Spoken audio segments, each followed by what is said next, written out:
नमस्कार, स्वागत है हमारा YouTube चैनल रीड संस्कृत सर्वे पठन्तु संस्कृतम में। अद्य वयं हास्य बालकवि सम्मेलनमिति पाठं पठामः।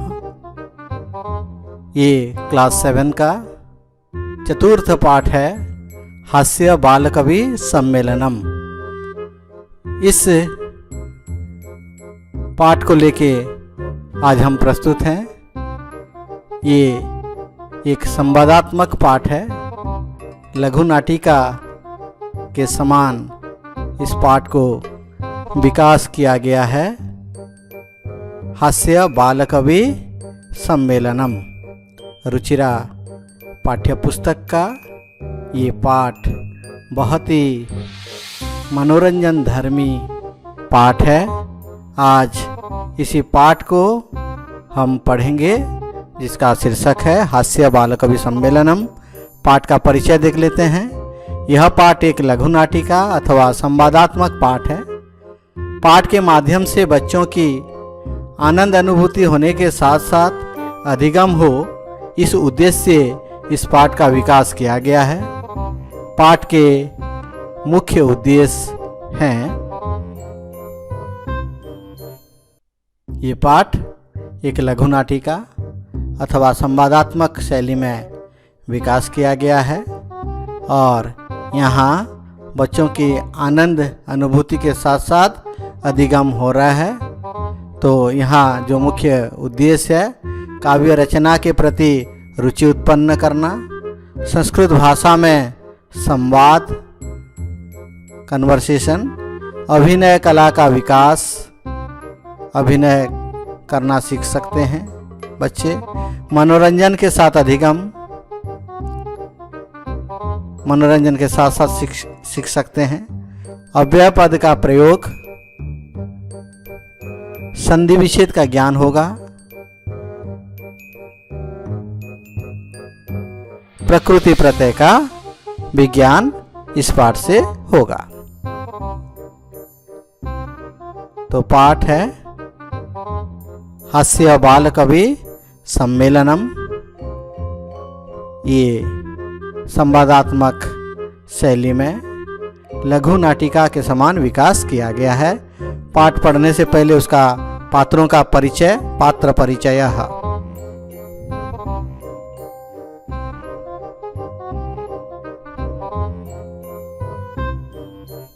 किसी भी पाठ को पढ़ेंगे, नाटिका को अगर पढ़ते हैं तो उसका पात्र का परिचय जानना बहुत जरूरी है। और ये हैं संचालक, कार्यक्रम को संचालन कर रहे हैं, जो कवि सम्मेलन हो रहा है उसको संचालन कर रहे हैं, ये हैं संचालक। ये हैं गजाधर।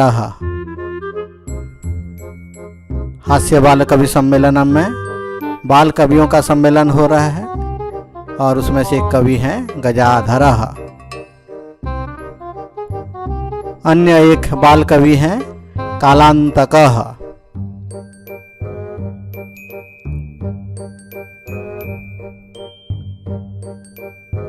और एक बाल कवि तुंदिला। तुंद मतलब पेट, तुंद बड़ा है इसलिए तुंदिला। तुंद से हिंदी में तोंद। ये हैं और एक कवि चार्वाक। चार्वाक धर्म से प्रभावित हैं कवि चार्वाक, इसलिए हैं। और ये हैं बालक। ऑडियंस के बीच में से एक बालक जो कि काव्य सुनाता है, वो है बालक। ये है मंच। मंच में आसीन है चारों कवि, जिनका परिचय हम पढ़े। और संचालक महोदय पोडियम में हैं।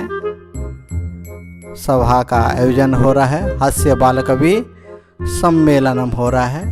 विविध वेशभूषाधारिणः चत्वारः बालकवयः मंचस्य उपरि उपविष्टाः सन्ति। अधः श्रोतारः हास्य कविता श्रवणाय उत्सुकाः सन्ति कोलाहलं च कुर्वन्ति। विभिन्न प्रकार के वेशभूषा धारण किए हुए 4 बाल कवि मंच के ऊपर बैठे हुए हैं और मंच के नीचे श्रोतागण हास्य कविता सुनने के लिए उत्सुक हैं और कोलाहल कर रहे हैं, शोर मचा रहे हैं। मंच पर 4 कवि उपस्थित हैं और वो आज हास्य कविता सुनाएंगे, इसलिए पाठ का नाम है हास्य बाल कवि सम्मेलनम। बाल कवि जो कि हास्य कविता सुनाएंगे उनका सम्मेलन हो रहा है। ये कवि सम्मेलन है और किस प्रकार का कवि सम्मेलन? हास्य बाल कवि सम्मेलनम। तो जो बाल या बालक यहाँ हास्य रस का कविता सुनाएंगे उनका कविता को सुनने के लिए मंच के नीचे श्रोतारह ऑडियंस सुनने वाले यहाँ हास्य कविता सुनने के लिए व्याकुल है। संचालक बोल रहे हैं, अलम कोलाहलेना, कोलाहल मत कीजिए, शोर मत मचाइए। अद्य परम हर्षस्य अवसरः यत् अस्मिन् कवि सम्मेलने काव्यहन्तारः कालयापकाश्च भारतस्य हास्य कवि धुरन्धराः समागताः सन्ति। एहि करतल ध्वनिना वयम एतेषां स्वागतं कुर्मः। संचालक महोदय बोल रहे हैं, होस्ट एंकर संचालक हैं। अलम कोलाहलेना, कोलाहल मत कीजिए। आज परम हर्षस्य अवसर, अद्य मतलब आज बड़ा हर्ष का अवसर है कि इस कवि सम्मेलन में काव्यहंतारः, काव्य को नष्ट करने वाले, कालयापकाः, समय को नष्ट करने वाले, भारत के हास्य कवि धुरंधर अग्रणी, भारत के हास्य कवियों में अग्रणी आगे रहने वाले कुछ कवि हमारे यहाँ आए हुए हैं, पधारे हैं। यही आइए करतल ध्वनिना वयम एतेषां स्वागतं कुर्मः। तालियों की गड़गड़ाहट से हम इनका स्वागत करते हैं। तो एक एक करके सभी कवि आएंगे और कविता सुनाएंगे। हम उनके कविताओं का आनंद लेंगे। गजाधरः, कौन आए? गजाधरः अपनी कविता सुना रहे हैं। सर्वेभ्यो और रसिकेभ्यो नमो नमः। प्रथमं तावत् अहम आधुनिकं वैद्यम उद्दिश्य स्वकीयं काव्यं श्रावयामि। सर्वेभ्यो और रसिकेभ्यो नमो नमः। सभी निरस व्यक्तियों को मेरा सत सत नमन। मैं सबसे पहले आधुनिक वैद्य, आधुनिक जो डॉक्टर हैं उनके बारे में अपना काव्य, अपनी कविता सुनाऊंगा। मेरी कविता है वैद्यराज नमस्तुभ्यं यमराज सहोदर यमस्तु हरति प्राणान् वैद्यः प्राणान् धनानि च। वैद्यराज, हे यमराज सहोदर तुभ्यम नमः। हे वैद्यराज, चिकित्सकों का राजा यमराज के भाई आपको प्रणाम। क्योंकि यमराज केवल तो प्राण ले जाते हैं, लेकिन आप प्राणान धनानि च, लेकिन आप प्राण भी ले जाते हैं और धन भी ले जाते हैं। इसलिए आपको बहुत बहुत प्रणाम, सत सत नमन। इस प्रकार कविता सुनाए गजाधरः। कौन सुनाए? गजाधरः। आधुनिक वैद्य को उद्देश्य करके सर्वप्रथम इस कवि सम्मेलन में कविता प्रस्तुत की है। उनके बाद कालांतकः आए हैं। मंच पर आप देख पा रहे हो, कालांतकः अपनी कविता सुना रहे हैं।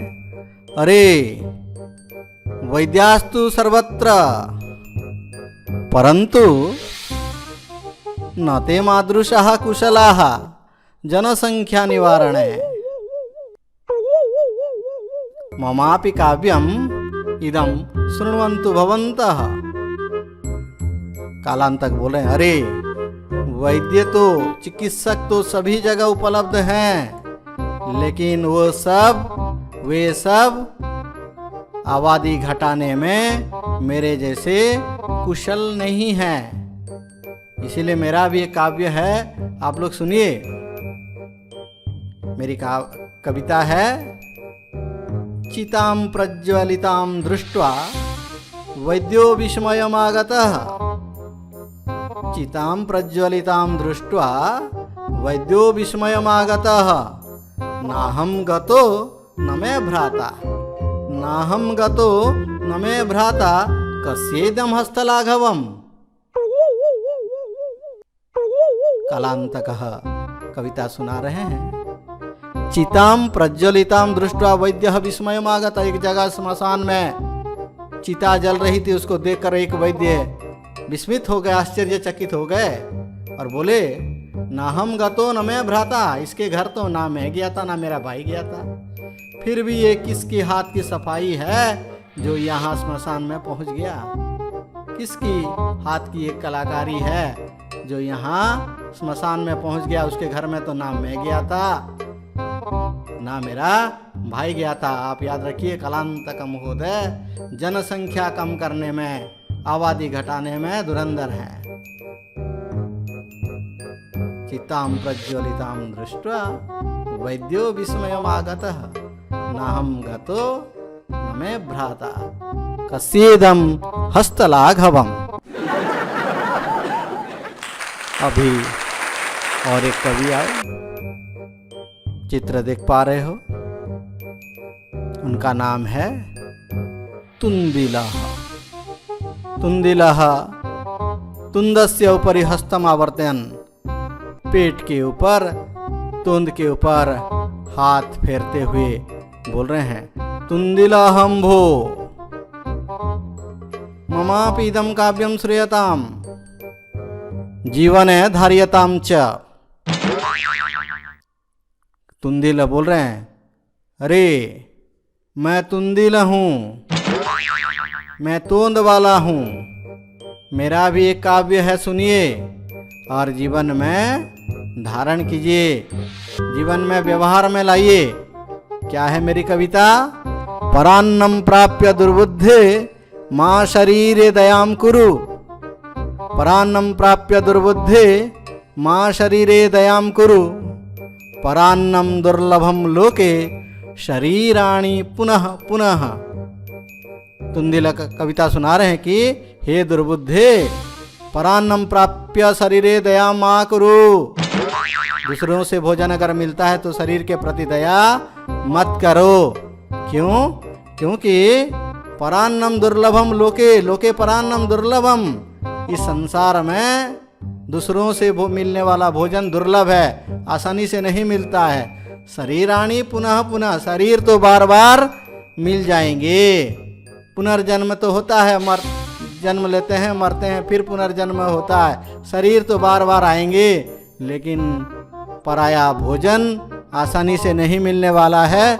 इसीलिए दूसरों से अगर भोजन मिलता है तो खा लीजिए, शरीर के प्रति दया मत कीजिए। अभी आए कवि कौन? चारवाक। चारवाक कवि अपनी कविता सुनाने उपस्थित हुए हैं और वो कविता प्रस्तुत कर रहे हैं अपनी कविता। आम आम शरीरस्य पोषणम सर्वथा उचितमेव। शरीर का पोषण, शरीर को अच्छा रखना हमेशा उचित है। यदि धनम नास्ति तदा ऋणम कृत्वापि पौष्टिक पदार्थ एवं भोक्तव्य। अगर धन नहीं है तब भी ऋण करके, उधार लेकर लोन करके भी पौष्टिक पदार्थ खाना चाहिए। ये चार्वाक कवि बोल रहे हैं। तथा कथयति चार्वाक कवि, और चार्वाक कवि कहते हैं यावत् जीवेत सुखम जीवेत ऋणम कृत्वा घृतम पिबेत। यावत् जीवेत, जब तक हम जिंदा रहते हैं, सुखम जीवेत, तब तक हम सुख से आराम से रहना चाहिए।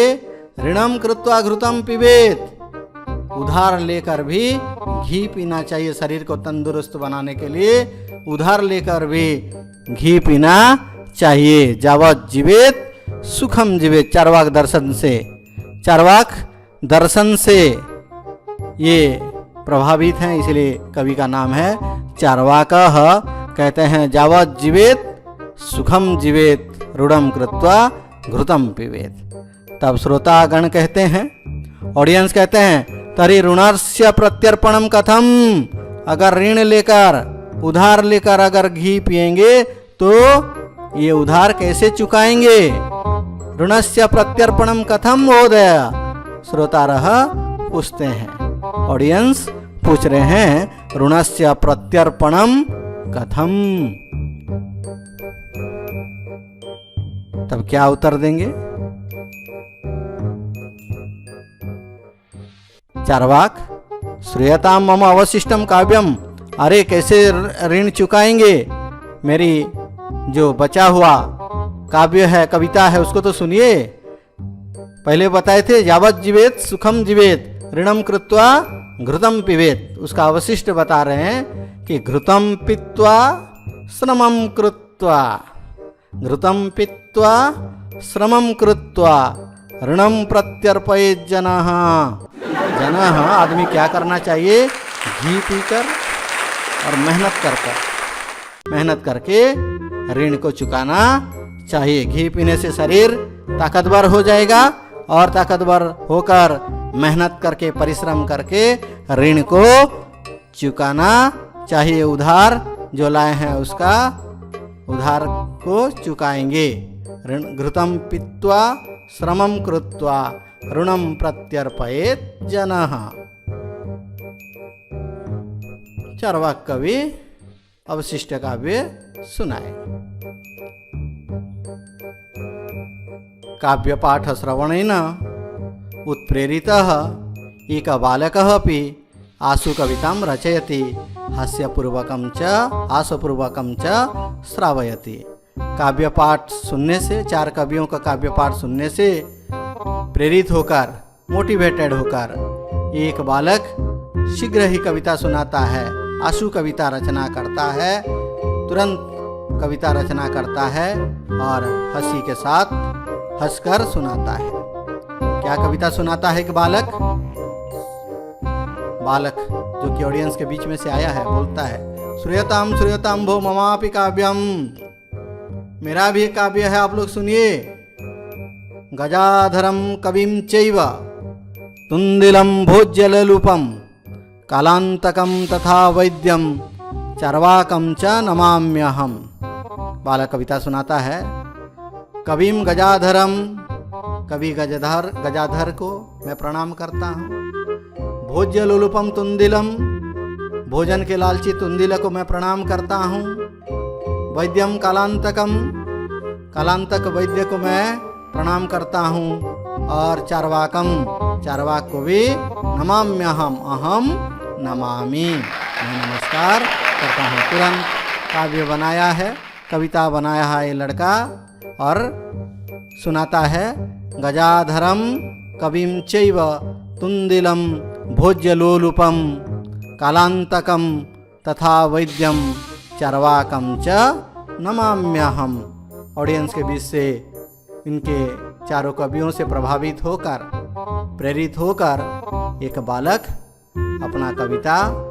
अपनी कविता सुना रहा है, श्लोक रचना करके सबको सुना रहा है। इस प्रकार चारों कवियों से संबंधित इस कविता को सुना रहा है। जीवन से दूसरों से प्रेरित हमें होना चाहिए। ये बालक जैसे प्रेरित हुआ, हमें भी दूसरों के अच्छे कामों को देखकर जीवन में अच्छा काम करने के लिए प्रेरित होना चाहिए, अभिप्रेरित होना चाहिए, मोटिवेटेड होना चाहिए। इसी दृश्य से हमें ये सीख मिल रही है, दूसरों के अच्छा काम से हम अच्छा काम करने के लिए प्रेरित होना चाहिए। काव्यम श्रावयित्वा हा हा हा इति कृत्वा हसति। काव्य सुनाकर हा हा करके लड़का हंसता है। अन्य चापि हसन्ति। और बाकी श्रोतागण तथा मंचासीन कविगण तथा संचालक महोदय सभी हंसते हैं, सभी घर जाते हैं। ये पाठ का एक्सप्लेनेशन हम लोग पढ़ लिए। पाठ के कुछ कठिन शब्दों का अर्थ देख लेते हैं। अधः मतलब नीचे, कोलाहलम मतलब शोर, काव्यहंतारः काव्य को नष्ट करने वाले, कालयापकाः समय बर्बाद करने वाले, धुरंधराः मतलब अग्रणी अथवा श्रेष्ठ, भारत के हास्य कवि धुरंधर कहा गया था। यही मतलब आए अथवा आइए। करतल ध्वनिना तालियों से, अरसिकेभ्यो नीरस जनों को, अरसिकेभ्यः स्वकीयम अपने, मादृशः मतलब मेरे जैसे,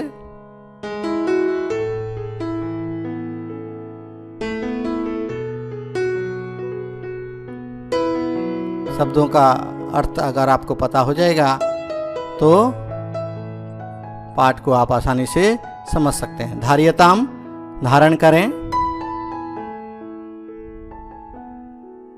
पौष्टिकः पुष्टि देने वाला, प्रत्यर्पणम लौटाना, ऋणस्य प्रत्यर्पणम कथम वाक्य यूज हुआ है। अवशिष्टम बचा हुआ, शेष रिमेनिंग इंग्लिश में। उत्प्रेरितः प्रेरित होकर, इंस्पायर्ड होकर, मोटिवेटेड हो गया। श्रावयति सुनाता है। भोज्य लोलुपम खाने का लोभी, भोजन के लालची।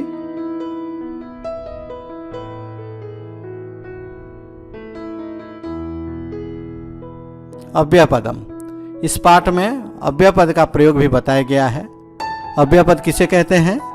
सदृशम त्रिशुलिंगेषु विभक्तिषु च सर्वासु वचनेषु च सर्वेषु यन्नव्येति तदव्ययम। इसका अर्थ देख लेते हैं यहाँ। सदृशम त्रिशुलिंगेषु, तीनों लिंगों में जो समान है, जिसका रूप समान होता है। और कहाँ? सर्वासु विभक्तिषु च, सभी विभक्तियों में भी जिसका रूप समान होता है। वचनेषु च सर्वेषु, सर्वेषु वचनेषु सभी वचनों में। जन्नव्येति जो परिवर्तित नहीं होता है, तद अव्ययम, उसे अव्ययपद कहते हैं। हिंदी में अर्थ देख लीजिए। जिन पदों का तीनों लिंगों में, यहाँ अर्थात हो गया है, अर्थात होगा, टाइपिंग एरर है। जिन पदों का तीनों लिंगों में, तीनों वचनों में, सभी सातों विभक्तियों में समान रूप होता है, कुछ भी परिवर्तन नहीं होता है, वैसे पदों को अव्ययपद कहा जाता है। समझ में आ गया? अर्थात ऐसे पद कहीं भी उनका रूप परिवर्तन नहीं होगा। अद्य, यथा, तथा, एव इत्यादि अव्ययपद होते हैं, उनका कहीं भी रूप चेंज नहीं होता है। जैसे बालक का चेंज होता है, एक वचन में बालकः, द्विवचन में बालको, बहुवचन में बालकः, तो बालक शब्द अव्यय नहीं है। तो ऐसे पद जिनका रूप चेंज नहीं होता है उसको अव्यय कहते हैं। उदाहरण देखिए, उपरि मतलब ऊपर, मंदिरस्य उपरि ध्वजः अस्ति, मंदिर के ऊपर ध्वज है। उपरि शब्द लगने से षष्ठी होता है, याद रखिए, बहुत इंपॉर्टेंट है आपके लिए। उपरि मतलब ऊपर, उपरि शब्द लगने से षष्ठी विभक्ति का प्रयोग होता है। अधः नीचे, मंचस्य अधः श्रोतारः उपविष्टाः सन्ति। अधः मतलब नीचे, अधः शब्द लगने से भी षष्ठी का प्रयोग होता है। मंचस्य अधः। उच्चे ही मतलब जोर से, उच्चे ही न वद, उच्चे ही माँ वद, ऐसे आप लिख सकते हो। नीचे ही मतलब नीचे। वर्षा काले तापमात्रा नीचे ही आगच्छति, गर्मी के दिन में तापमान ज़्यादा रहता है, बरसात में कम हो जाता है। बहि मतलब बाहर। गृहाद बहि शिशु क्रीडति, बहि लगने से पंचमी। अलम मना करने के अर्थ में, निवारणार्थी अलम तृतीया विभक्ति होती है। अलम कोलाहलेना, कोलाहल मत करो। किसी को मना करेंगे तो अलम का प्रयोग करेंगे। अलम कोलाहलेना, अलम शब्द लगने से तृतीया, मना करने के अर्थ में, निवारणार्थे। कदापि कभी भी, कदापि असत्यम न वदेत, कभी भी असत्य नहीं बोलना चाहिए। कदापि में दो अव्यय मिल के है, कदा प्लस अपि, कदापि संधि भी हुआ है। कदा प्लस अपि, कदापि, कदापि असत्यम न वदेत। अंतः मतलब भीतर, अंदर। छात्राः विद्यालयस्य अंतः प्रविशन्ति, अंतः लगने से षष्ठी। विद्यालयस्य अंतः, विद्यालय के अंदर। पुनः मतलब फिर से। पुनः श्लोकम पठ, आपने बहुत अच्छा श्लोक पढ़ा इसलिए पुनः श्लोकम पठ। पुनः मतलब फिर से। कुत्र मतलब कहाँ, ये प्रश्नवाचक अव्ययपद है। त्वं कुत्र गच्छसि, त्वं कुत्र तिष्ठसि, त्वं कुत्र पठसि। कुत्र मतलब कहाँ। कदा मतलब कब, ये समयवाचक प्रश्न निर्माण के लिए है। कदा, कदा परीक्षा भविष्यति, कदा विद्यालयं गमिष्यसि। एकदा मतलब एक बार। एकदा अहम केदारनाथम अगच्छम, एक बार मैं केदारनाथ गया था। एकदा। अपि मतलब भी, अपि भी। अहम संस्कृतम पठामि त्वम अपि पठ, मैं संस्कृत पढ़ रहा हूँ तुम भी संस्कृत पढ़ो। अपि मतलब भी। एव मतलब ही। सत्यम एव जयते, भारत सरकार के चिन्ह में, एम्ब्लेम में लिखा गया है सत्यम एव जयते। माँ मतलब मत। गर्भम माँ कुरु, गर्भ घमंड मत करो। अभी कुछ संधि विच्छेद पाठ में प्रयुक्त कुछ शब्दों का संधि विच्छेद हम लोग देखेंगे।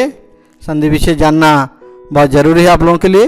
कालयापकाश्च, कालयापकाः प्लस च। स्वागतम, सु प्लस आगतम। सर्वेभ्यो रसिकेभ्यो, सर्वेभ्यः प्लस अरसिकेभ्यः। नमस्तुभ्यम, नमः प्लस तुभ्यम। नमः लगने से चतुर्थी इसलिए तुभ्यम है। यमस्तु, यमः प्लस तु। वैद्यास्तु, वैद्याः प्लस तु।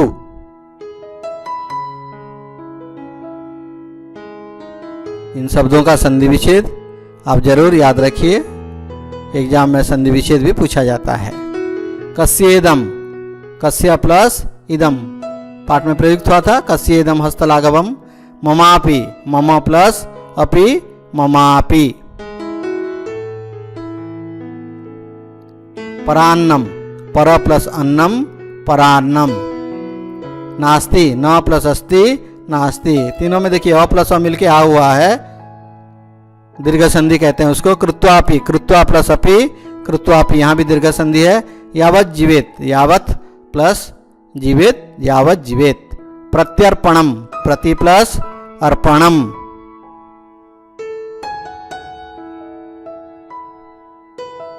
चैव, च प्लस एव, अ प्लस ए मिलके अ हुआ है। चापी, च प्लस अपि, अ प्लस अ मिलके आ। नमाम्यहम, नमामि प्लस अहम। कालांतकम, काल प्लस अंतकम, कालांतकम। अभी प्रकृति प्रत्यय, धातु प्रत्यय इत्यादि अलग करेंगे, उसको प्रकृति प्रत्यय कहते हैं। उपविष्टाः, उप प्लस विष प्लक्त, उपविष्ट बहुवचन में उपविष्टाः। समागताः, सम प्लस आ प्लस गम प्लस त। दृष्ट्वा, दृश्य धातु कत्वा प्रत्यय। गतः, गम धातु क्त प्रत्यय। प्राप्य, प्र उपसर्ग आप धातु ल्य प्रत्यय, प्राप्य। कृत्वा, कृ धातु कत्वा प्रत्यय। 。 . 。 . 。 . 。 . 。 . 。 . 。 . 。 . 。 . 。 . 。 . 。 . 。 . 。 . 。 . 。 。 . 。 。 . 。 。 . 。 。 . 。 。 . 。 . 。 . 。 . 。 . 。 . 。 .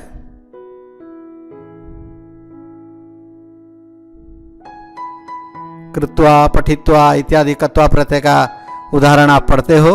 अवशिष्टम अव उपसर्ग शिष्य धातु क्त प्रत्यय अवशिष्टम नपुंसक लिंग में।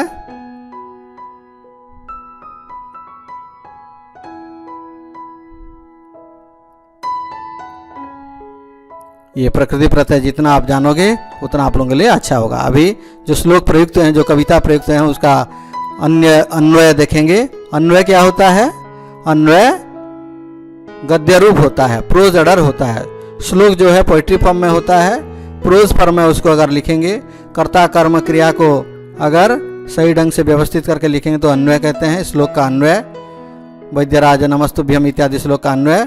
वैद्यराज यमराज सहोदर तुभ्यम नमः यतः यमः प्राणान हरति वैद्य तो प्राणान धनानि च। हे वैद्यराज, हे यमराज के सहोदर मतलब भाई, तुभ्यम नमः तुम्हें प्रणाम, यतः क्योंकि यमः प्राणान हरति और आप तो धन भी ले जाते हैं, प्राण भी ले जाते हैं। दूसरा श्लोक चितां प्रज्वलितां दृष्ट्वा वैद्यो विस्मयमागतः नाहं गतो न मे भ्राता कस्येदं हस्तलाघवम्। इसका अन्वय वैद्यः प्रज्वलितां चितां दृष्ट्वा विस्मयमागतः अहं न गतः मैं भ्राता अपि न गतः तर्हि इदं कस्य हस्तलाघवम्। ब्रैकेट में जो वर्ड है उस श्लोक में नहीं है, अर्थ स्पष्ट करने के लिए दिया गया है। ये भी अन्वय है चितां प्रज्वलितां श्लोक का। अन्य एक श्लोक परान्नम प्राप्य दुर्बुद्धि मां शरीरे दयाम कुरु परान्नम दुर्लभम लोके शरीराणि पुनः पुनः। इसका अन्वय दुर्बुद्धि परान्नम प्राप्य शरीरे दयाम मा कुरु यतः लोके परान्नम दुर्लभम भवति परंतु शरीराणि पुनः पुनः भवन्ति। शरीराणि पुनः पुनः भवन्ति। शरीर तो बार बार मिलते हैं लेकिन दूसरों से दिए हुए भोजन बार बार नहीं मिलते हैं, इसलिए भोजन मिलता है तो शरीर के प्रति दया मत दिखाओ और खाते जाओ। अन्य एक श्लोक जो कि चार्वाक कवि सुनाए थे, यावत् जीवेत सुखम जीवेत ऋणम कृत्वा घृतम पिबेत घृतम पीत्वा श्रमम कृत्वा ऋणम प्रत्यर्पयेत जनः। इसका अन्वय जनः यावत् जीवेत तावत् सुखम जीवेत। आदमी जब तक जिंदा रहता है सुखी रहना चाहिए। जनः घृतम पीत्वा श्रमम कृत्वा ऋणम प्रत्यर्पयेत। आदमी घी पीकर मेहनत करके ऋण को चुकाना चाहिए, उधार जो लाए हैं उसको चुकाना चाहिए। यावत् जीवेत सुखम जीवेत। जब तक जिंदा रहते हैं सुख से शांति से आराम से रहना चाहिए और घी पीकर मेहनत करना चाहिए। मेहनती होना चाहिए, परिश्रमी होना चाहिए। और एक कविता जो कि बालक सुनाया था, गजाधरम कविम चैव तुंदिलम भोज्यलोलुपम। इसका अन्वय अहम कविम गजाधरम भोज्यलोलुपम तुंदिलम चैव तथा वैद्यम कालांतकम चार्वाकम च नमामि। सभी कवियों को इस श्लोक में बालक प्रणाम किया श्लोक के माध्यम से। इस पाठ का जो प्रश्नोत्तर है वीडियो के डिस्क्रिप्शन में लिंक दिया गया है। डिस्क्रिप्शन में लिंक दिया गया है। लिंक को अगर आप क्लिक करोगे तो इस पाठ के प्रश्नोत्तर आपको मिल जाएंगे। आप अच्छे से पाठ को एक बार पढ़ना है वीडियो देखने के बाद और प्रश्नोत्तर भी आपको करना है।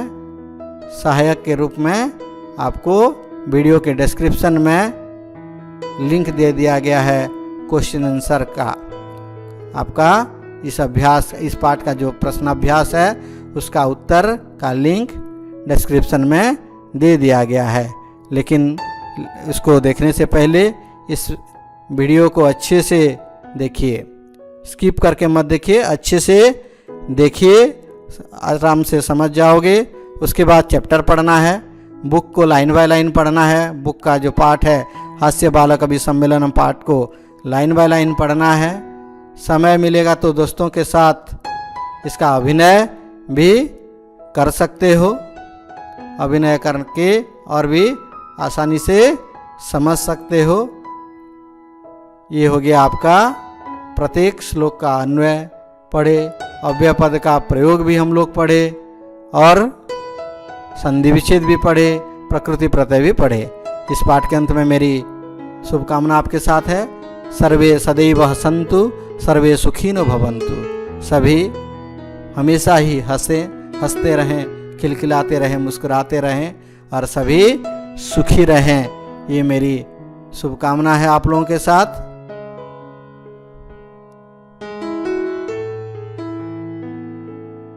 सर्वे सदैव हसन्तु, सर्वे सुखिनो भवन्तु।